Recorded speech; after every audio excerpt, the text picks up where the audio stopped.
Pessoal, então bora falar do Tegar 11. Hoje falaremos dele. É um fundo de desenvolvimento, tá? Um fundo imobiliário de desenvolvimento que paga muito dividendo, tá?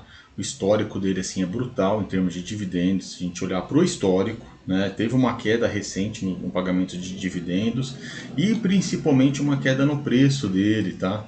Realmente assim tá assustando a galera, não para de cair, cai demais esse preço. Olha só, aqui é a cota padrão, tá? Vinha caindo devagar, tá? E de repente o negócio entornou, tá? Começou a cair muito. Porque eu já fiz alguns vídeos aqui, comentei sobre isso, tá? Realmente é assustador, assusta muita gente. Eu já vi gente vindo aqui falar, ah, mas está acontecendo alguma coisa, não é normal, não é normal. Pessoal, não é normal no cenário que a gente tinha, tá, do mercado. O cenário que a gente tinha, o normal era isso aqui, ó. Isso aqui é uma queda normal, vai caindo devagar, tal, né? Recupera um pouco, cai mais, recupera um pouco, estabiliza.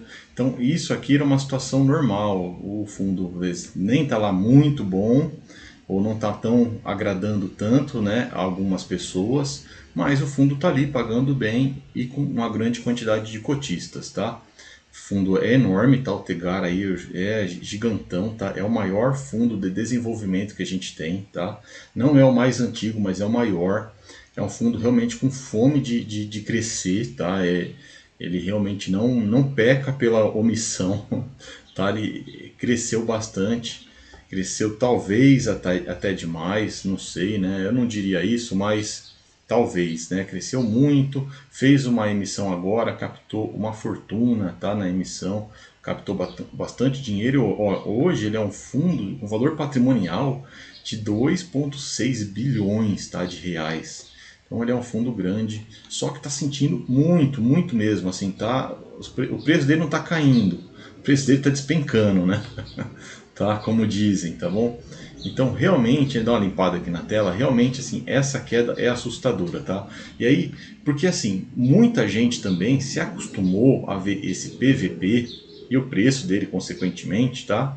Em valores acima de 120 reais. Ele ficou muito tempo, ele só foi cair abaixo de 120 agora em agosto, tá? Caiu um pouquinho aqui em julho, né? Já ameaçou e depois caiu de vez, né? Ameaçou algumas recuperações, ó, uma recuperação aqui e outra aqui, bem leve, né? A 120, quando ele voltou para 120 reais, tá? Lembrando que essa aqui é a cota padrão, tá, pessoal? Eu gosto de ver a cota padrão porque mostra a cota histórica, né? O que era na época, independente dos dividendos. E aqui atrás ele pagava muito dividendo, tá? Tirar, dar mais uma limpada aqui. Aqui atrás ele pagava muito dividendo. Então, é o motivo principal aí desse valor acima, tá? E ele ficava com PVP aqui na faixa de 1.5, 1.6, tá? Por aí o tempo todo. Então o PVP dele sempre caro. Para quem não sabe, PVP é preço de mercado sobre o valor patrimonial, tá?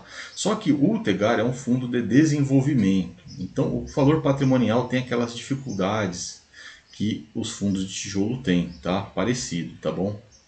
Porque é um fundo de desenvolvimento. Então ele faz loteamentos, é o core dele. Eu vou mostrar no relatório bem rápido e vou comentar uma coisa a respeito disso, do relatório. Eu vou comentar os pontos que eu vejo que são os principais fatores, tá?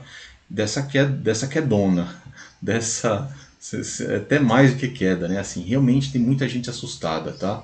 E eu vou comentar o que eu vejo, quais são os motivos principais, tá? Alguns contrapontos, bem rápido, sem entrar em detalhes no relatório, tá? Porque eu vou mostrar o relatório, mas o relatório dele nem é o desse mês, mas eu vou mostrar o resultado dele desse mês, tá? Então, o preço dele tem caído muito? Tem, tá? Tem caído bastante. Olha a liquidez dele, tá? Não tinha essa liquidez. É muito volume, eu vou mostrar para vocês no relatório, tá? Por que é o volume, tá? Isso acontece ou em momentos de muita alta, porque não é o volume dele, não é normal isso daqui não, é abaixo de, acho que é abaixo de 7 a média dele, tá? É normal dele, em situações normais, mais que dobrou o volume dele, tá? Então, o volume é a liquidez diária, tá? É o quanto que é negociado. Você vai somar a venda e a compra, tá? Em montantes dá ali 15 milhões por dia, tá? Por dia. Então, quando isso acontece, quando você tem um volume expressivo, tá? Um aumento no volume expressivo, Ou o fundo, normalmente ou o fundo está caindo muito ou ele está subindo muito, tá? No caso que a gente sabe que ele está caindo muito, é o que é normal muitas vezes, tá? Porque está tendo muito interesse de ou de compra ou de venda e tá, e acaba isso impactando muito no volume. E no caso aqui é muita gente vendendo, tá? Então muita gente vendendo, algumas pessoas acabam aproveitando entre aspas, né? E com isso, com esse todo essa movimentação acaba aumentando o volume diário aí de negociação, tá? Isso é bem comum acontecer com todo tipo de ativo, tá? Não é só aqui não. Tudo, ação, cripto, tudo, tá? Isso é normal. Então o preço dele caiu muito, abaixo de R$ 100. Olha só isso daqui. Impressionante, tá? Tem muita gente assustada, assim, né? Assustada e não é pouco, tá? Muito, ó, aqui a cota padrão, abaixo de R$ 100, tá? E deixa eu voltar pro negócio ali. Pera aí. Aqui, vamos agora pegar ó, a cota, então a cota aqui nos últimos 5 anos. O ponto aqui, ó, não teve só na pandemia, tá? Só na pandemia que ele experimentou um valor abaixo de R$ 100. Então, é realmente uma situação impressionante e até assustadora, tá? Muita gente assustada, muita gente falando que está acontecendo alguma coisa dentro, tá? E outra coisa que o fundo acaba contribuindo, mas ele não está fazendo isso só agora, tá? Olha só uma coisa, vamos ali para o material, tá? De divulgação dele, ó. Relatório de desempenho, tá? Beleza. Material de divulgação de setembro, relatório gerencial de agosto. A gente já está no final de outubro. Isso não é só o Tegar, tá? Isso é quase que todos, salvo algumas exceções, tá? Que realmente publicam o relatório gerencial rápido depois da distribuição de dividendos. Relatório gerencial por exemplo, de setembro sai no começo de outubro. É o que se espera, tá? De um bom fundo, porque o negócio está na mão. E eles deveriam ir fazendo isso ao longo do mês, né? Já ia atualizando. E é só atualizar, não vai fazer um novo completamente, tá? É o caso do Tegar. Pode ver, um relatório é quase que a cópia do outro, só tem pequenas mudanças. E mesmo assim, é 2 meses de diferença para mais, tá? Mais que 2 meses às vezes demora para ser um relatório, é muito tempo, tá? Então essa lerdeza do fundo é algo que contribui, tá? Essa é meio lesma, assim, sendo bem lerdão, sabe? E não é só ele não, tá? Isso é geral, assim, a maioria dos fundos tem essa demora até inexplicável, tá? E num momento como esse, como o Tegar está passando, um momento de susto, tá? O mercado ele é muito eufórico, tá? Nos momentos de alta e muito desesperado, temeroso, tá? Como é que eu posso falar a palavra? É assim, entra em pânico, inclusive as pessoas, no momento de queda, tá? Então esse é o momento que deveria ter saído o relatório mais rápido. Mas o fundo, ele, sei lá, ele é indiferente pelo jeito, né? Tá? Então tá aí o relatório, tá? Eu nem vou comentar ele de novo, ele é de agosto, tá vendo? Não dá nem graça comentar. Eu já falei aqui. Então vamos lá.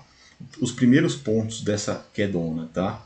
Precisa ser o relatório novo? Precisa para a gente dar uma olhada lá, mas eu aposto que não vai ter nada, tá?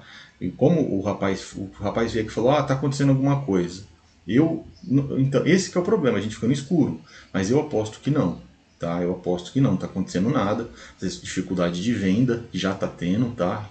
Todo o mercado imobiliário uma certa dificuldade de venda, porque aumenta a Selic, né? E esse fundo aqui vive de vendas, ele tem que vender, tá? Ele não é um fundo imobiliário comum, ele é um fundo de desenvolvimento, então ele faz ele é praticamente uma incorporadora, tá? Em formato de fundo.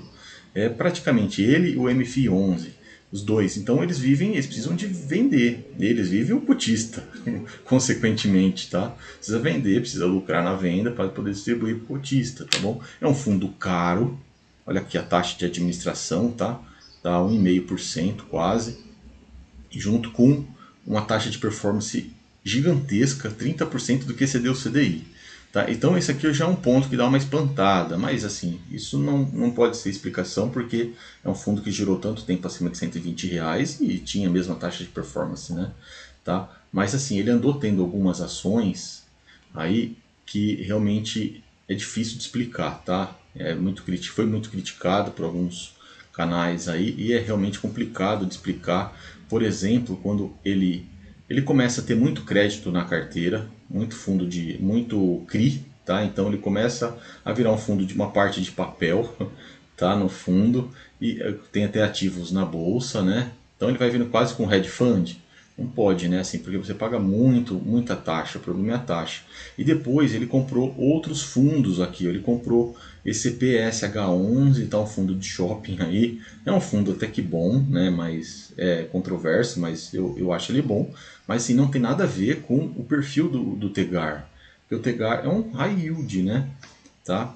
Embora eu hoje em dia eu vejo cada vez mais, principalmente essa questão assim, o fundo de desenvolvimento, tá? Ele não é tão inseguro quanto dizem, mas ele tem seu grau de insegurança também mais elevado, tá? E esse daqui é um fundo mais seguro, porque é um fundo de tijolo, né? Então você tem um fundo, você coloca coisas high grade num fundo que tá ali feito mais para arriscar mais, né? Não tem sentido. Aí não bastasse, ele pegou e colocou MXRF11. Aí ele chutou o pau da barraca, né? Comprou 50 milhões, se eu não me engano, tá? Do MXRF11. Então, assim, realmente é difícil de dizer, tá? De explicar isso, até porque ele comprou e já está perdendo, deve estar perdendo já uns 10% ou mais do que ele colocou, né? Porque só cai, esses dois aqui que tá caindo igual pedra, né? Então, é realmente esse tipo de ação. Só que eu também acho que não é esse o principal fator. Apesar que hoje em dia, por outro lado, eu tenho visto que alguns canais grandes, eles estão com uma influência maior, tá? O meu canal aqui é pequeno, então o canal grande bate nisso daqui, ele bateu muito nisso daqui, ó, tá? Porque realmente não tem explicação, tá?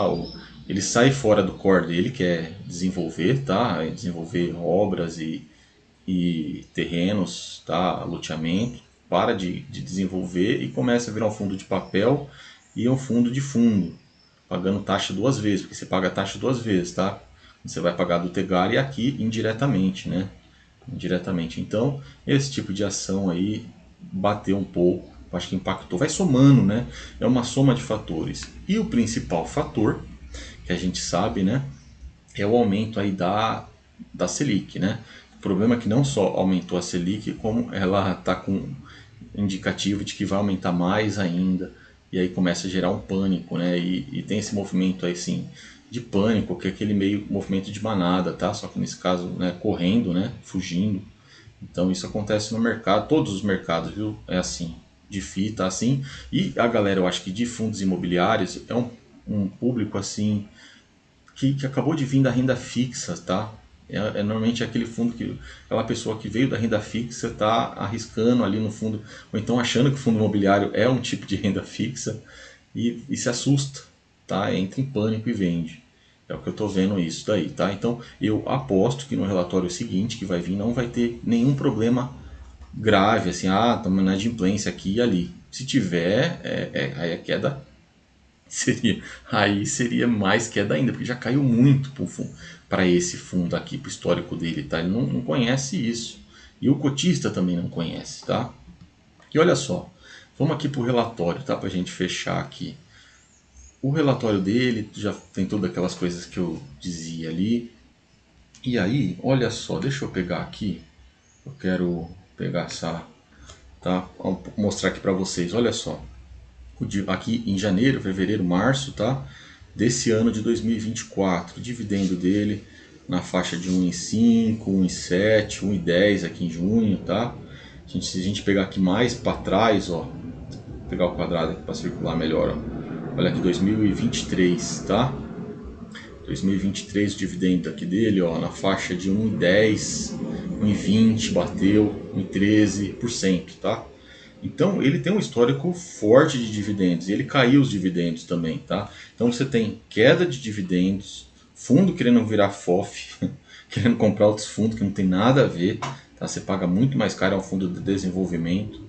Por quê? Sabe por que ele acabou fazendo isso, tá? Que eu, na minha, não só na minha visão, mas ele mesmo explica de certa forma no relatório, porque ele diz que precisa de dinheiro para girar. O que acontece? Esse fundo de desenvolvimento, tá? E esse aqui ele ficou muito grande, ele precisa de muito dinheiro em caixa. Parece que o Tegar precisa de mais de 200 milhões em caixa. Tá ali, dinheiro pronto para você.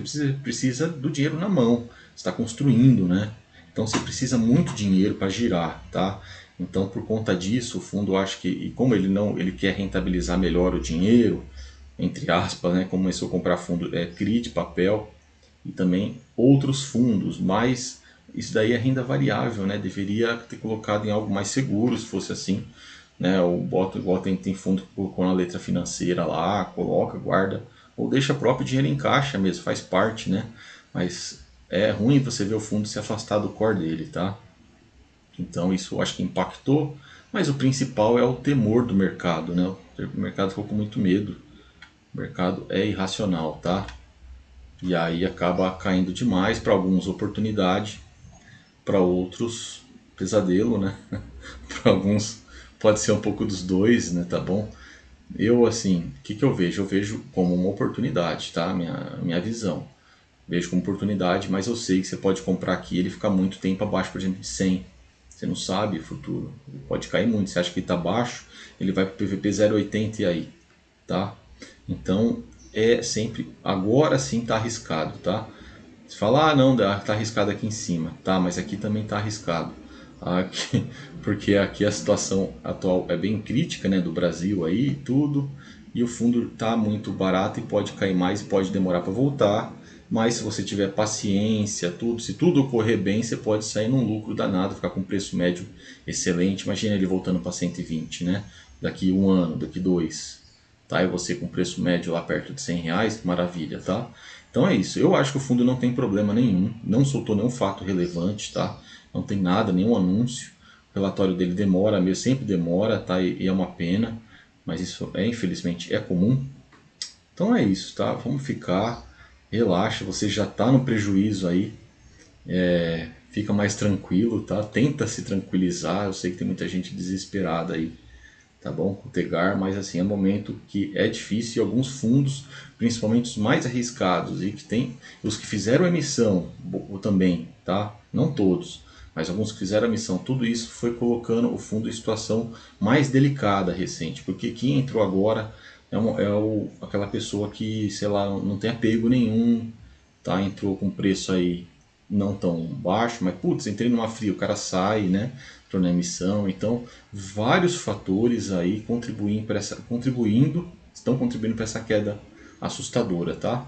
Deixa um like, comenta aí o que você acha, tá? Disso daí tudo. Valeu, um abraço.